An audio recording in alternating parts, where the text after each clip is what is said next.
క్షమాగుణ ధర్మానికి ప్రతిబింబం వంటివారు. వైరులై శత్రుభావనను కలిగిన వారి పట్ల ఎవరైనా హింస చేయబూనుతారు. కానీ తమరేమో ప్రేమ, సహనం, క్షమాభావాలతో లోక కళ్యాణం కోరే ఆదర్శాన్నే ప్రదర్శించారు. ప్రపంచానికి అదొక ఆదర్శమే కాగలదు. అదంతా తమరి కృపా ఫలితమే పరమేశ. గంగా ప్రత్యక్షమవు.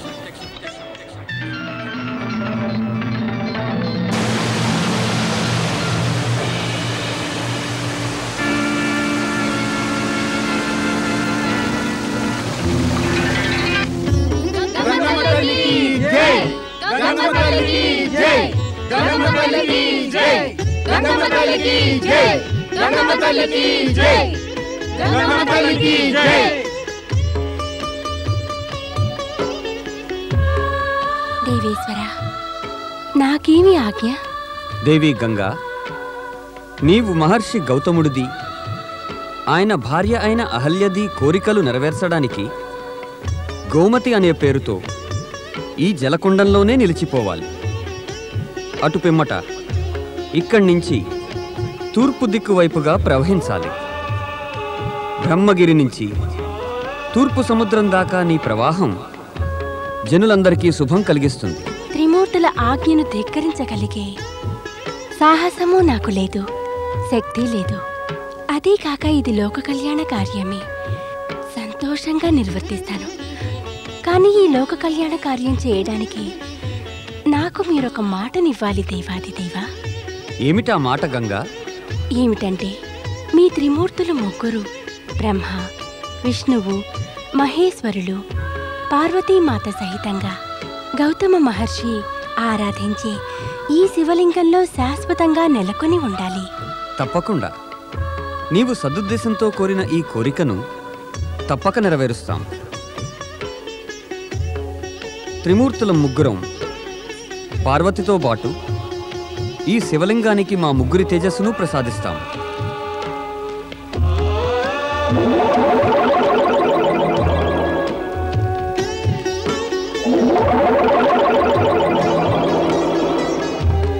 పరమ పవిత్రమైన ఈ జ్యోతిర్లింగం త్రయంబకేశ్వర జ్యోతిర్లింగం అనే పేరుతో ప్రసిద్ధమవుతుంది.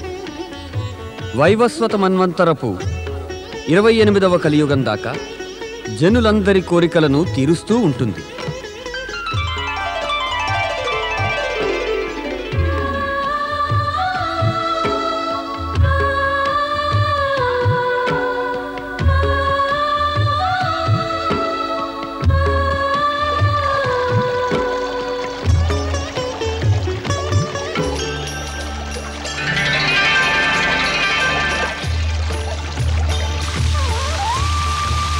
పరమేశ్వరునికి జై, పరమపిత బ్రహ్మదేవులకు జై, శ్రీ మహావిష్ణువుకు జై, మాతా గోమతి గోదావరికి జై, మాతా గోమతి గోదావరికి ఎప్పుడు శివుని భక్తులు సంకట స్థితి వచ్చిన పిలిచిన ఎప్పుడు అప్పుడు వచ్చేను జ్యోతిర్లింగములు అజర అమర శివ శంకరుడు, అజర అమర శివ శంకరుడు, అజర అమర శివ శంకరుడు, అజర అమర శివ శంకరుడు, అజర అమర శివ శంకరుడు, అజర అమర శివ శంకరుడు, అజర అమర శివ శంకరుడు, అజర అమర శివ శంకరుడు, అజర అమర శివ శంకరుడు.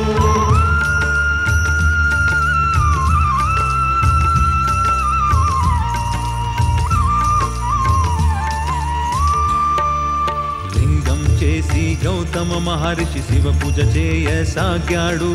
గౌతమి అహల్యల సముఖంలో శివుడు ప్రత్యక్షమయ్యాడు. గౌతమ ఋషి ప్రార్థన విని గంగా గౌతమి వచ్చాయి. అక్కడి గంగా గౌతమి ఆపై గోదావరి నది అయ్యాయి. భోళానాథుని జ్యోతిర్మయ లింగం అయ్యేంది ఇక త్రయంబకం. పొందారు మనసు కోరిన ఫలం, దీని దర్శనం పొందిన వారు. శ్రద్ధతో ఇక్కడ వచ్చిన వారికి అయ్యేను మనోవాంఛలు సఫలం. శివమయం తప్పక అయిపోతుంది జీవితంలో వారికి అనుక్షణం. త్రయంబక శివునికి జయ జయ, త్రయంబక శివునికి జయ జయ, త్రయంబక శివునికి జయ జయ, త్రయంబక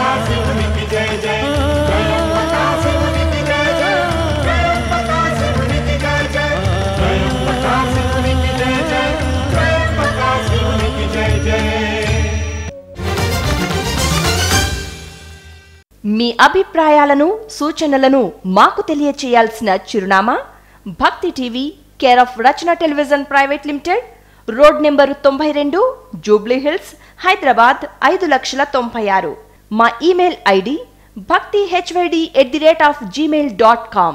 మా వెబ్సైట్ www.bhaktitv.in. Phone number 9010222333.